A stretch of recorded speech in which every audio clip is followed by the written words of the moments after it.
എല്ലാവർക്കും ബ്ലെസ്സിങ്സ് അൺലിമിറ്റഡിലേക്ക് ഒരിക്കൽ കൂടി സ്വാഗതം. ഇന്ന് നമുക്ക് യോശുവയുടെ പുസ്തകം 3-ാം അധ്യായത്തിൽ നിന്നുള്ള ചോദ്യങ്ങളും ഉത്തരങ്ങളും നോക്കാം. ഒന്നാമത്തെ ചോദ്യം: ജനം തങ്ങളുടെ സ്ഥലം വിട്ട് എപ്പോൾ പുറപ്പെടണമെന്നാണ് പ്രമാണികൾ പറഞ്ഞത്? ഉത്തരം: ദൈവമായ യഹോവയുടെ നിയമപെട്ടകത്തെയും അതിനെ ചുമക്കുന്ന ലേവ്യരായ പുരോഹിതന്മാരെയും കാണുമ്പോൾ. രണ്ടാമത്തെ ചോദ്യം: യഹോവയുടെ നിയമപെട്ടകത്തിനും ജനത്തിനും ഇടയിൽ എത്ര അകലം ഉണ്ടായിരിക്കണം? ഉത്തരം: 2000 മുഴം. മൂന്നാമത്തെ ചോദ്യം: യഹോവയുടെ നിയമപെട്ടകത്തെ ആരാണ് ചുമക്കുന്നത്? ഉത്തരം: ലേവ്യരായ പുരോഹിതന്മാർ. നാലാമത്തെ ചോദ്യം: യഹോവ ഇസ്രായേൽ കാൺകെ യോശുവയെ വലിയവനാക്കിയത് എന്തിന്? ഉത്തരം: മോശയോടുകൂടെ ഇരുന്നതുപോലെ യഹോവ യോശുവയോടുകൂടെയും ഇരിക്കും എന്ന് ഇസ്രായേൽ എല്ലാം അറിയേണ്ടതിന്.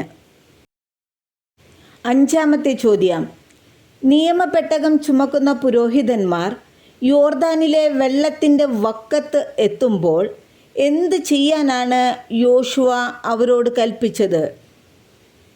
ഉത്തരം: യോർദാനിൽ നിൽപ്പാൻ. ആറാമത്തെ ചോദ്യം: വിട്ടുപോയത് പൂരിപ്പിക്കുക. ഡേഷ് നിങ്ങളുടെ ഇടയിൽ ഉണ്ട്. ഉത്തരം: ജീവനുള്ള ദൈവം നിങ്ങളുടെ ഇടയിൽ ഉണ്ട്. ഏഴാമത്തെ ചോദ്യം: വിട്ടുപോയത് പൂരിപ്പിക്കുക. ഇതാ ഡേഷ് നിയമപെട്ടകം നിങ്ങൾക്ക് മുമ്പായി യോർദാനിലേക്ക് കടക്കുന്നു.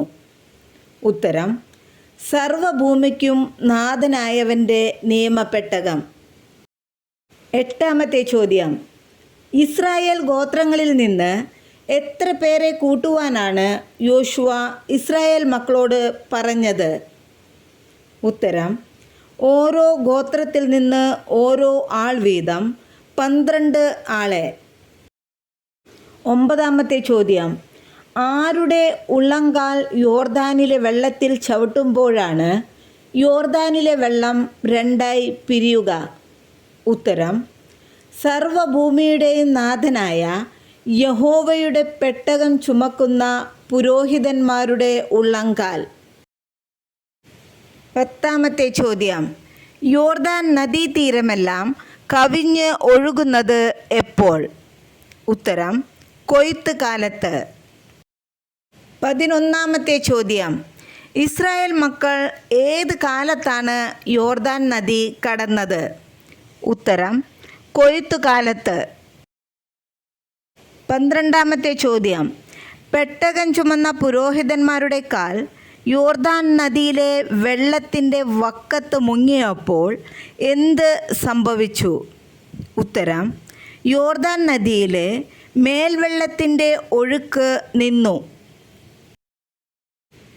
13ാമത്തെ ചോദ്യം: പെട്ടകം ചുമന്ന പുരോഹിതന്മാരുടെ കാൽ യോർദാൻ നദിയിലെ വെള്ളത്തിൻ്റെ വക്കത്ത് മുങ്ങിയപ്പോൾ മേൽവെള്ളത്തിൻ്റെ ഒഴുക്ക് നിന്ന് വെള്ളം ചിറ പോലെ പൊങ്ങിയത് എവിടെ? ഉത്തരം: സാരെഥാന് സമീപത്തുള്ള ആദാം പട്ടണത്തിനരികെ. 14ാമത്തെ ചോദ്യം: അരാബയിലെ കടൽ ഏത്? ഉത്തരം: ഉപ്പുകടൽ. 15ാമത്തെ ചോദ്യം: ഇസ്രായേൽ ജനമൊക്കെയും യോർദാൻ കടന്നു തീരുവോളം യഹോവയുടെ നിയമപെട്ടകം ചുമന്ന പുരോഹിതന്മാർ എവിടെയാണ് ഉറച്ചു നിന്നത്?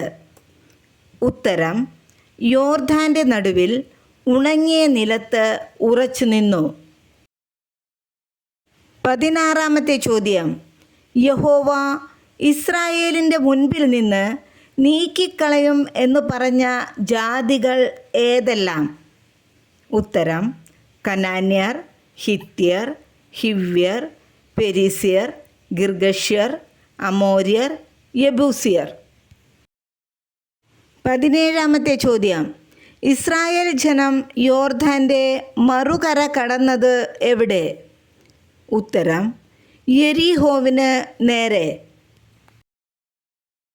അടുത്തതായി ആരോട് പറഞ്ഞു എന്ന ചോദ്യങ്ങളാണ്. ഒന്നാമത്തെ ചോദ്യം: ഇവിടെ വന്ന് നിങ്ങളുടെ ദൈവമായ യഹോവയുടെ വചനം കേൾപ്പീൻ. ഉത്തരം: യോശുവ ഇസ്രായേൽ മക്കളോട്.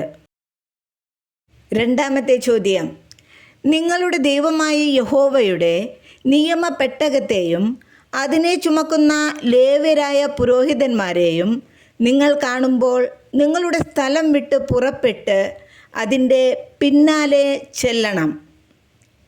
ഉത്തരം: ഇസ്രായേലിലെ പ്രമാണികൾ ജനത്തോട്. മൂന്നാമത്തെ ചോദ്യം: നിങ്ങളെ തന്നെ ശുദ്ധീകരിപ്പിൻ. ഉത്തരം: യോശുവ ജനത്തോട്. നാലാമത്തെ ചോദ്യം: ജീവനുള്ള ദൈവം നിങ്ങളുടെ ഇടയിൽ ഉണ്ട്.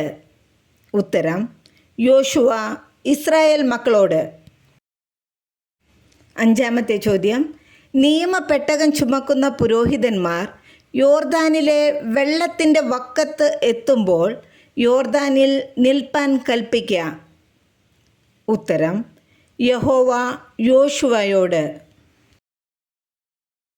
ഈ അധ്യായത്തിലെ ചോദ്യങ്ങളും ഉത്തരങ്ങളും ഇവിടെ അവസാനിക്കുന്നു.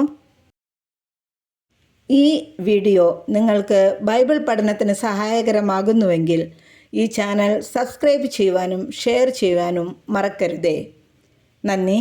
ദൈവം നമ്മെ അനുഗ്രഹിക്കട്ടെ.